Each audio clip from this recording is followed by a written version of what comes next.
India is notorious for its complex tax system.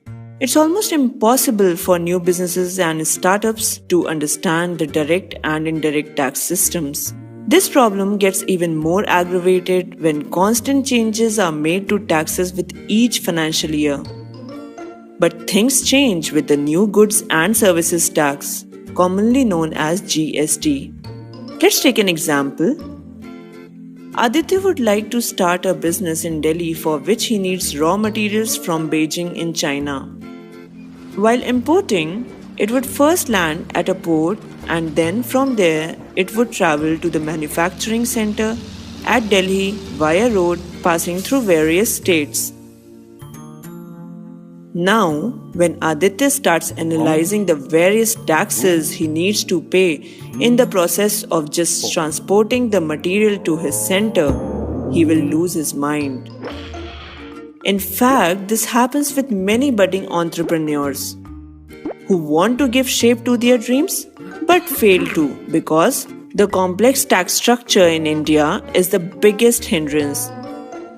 First, he needs to pay a customs duty along with the shipping charges. It's fine up till this point, but to comprehend the complexity in the tax structure after this stage would drive anyone crazy.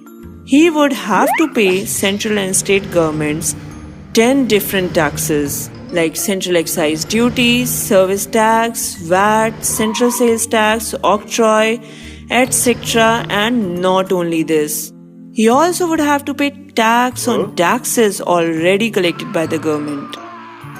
To understand this, let's take a very simple example under the present tax system. A seller in Mumbai sells a product to a buyer in Nagpur. On top of the price of the product, VAT is being charged. Now the same product is to be sold from Nagpur to Chennai. The seller in Nagpur increases the price to gain profit.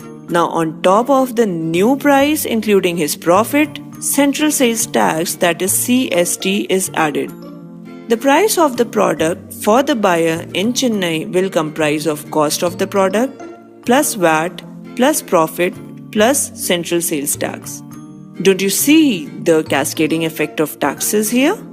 So how does GST affect the taxation system? The goods and services tax promises to alleviate this problem among many others.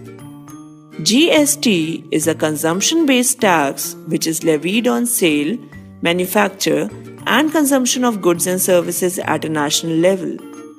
Only one indirect tax has to be paid by the trade and industry, and all other indirect taxes like sales tax, purchase tax, service tax, octroi, etc.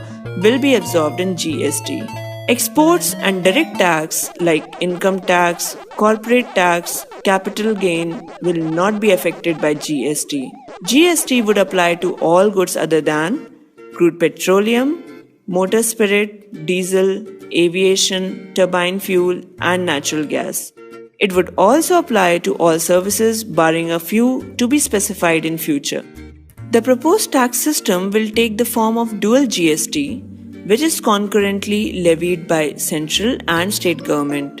This will comprise of central GST, that is CGST, which will be levied by center, state GST, that is SGST, which will be levied by state, integrated GST, that is IGST, which will be levied by central government on interstate supply of goods and services.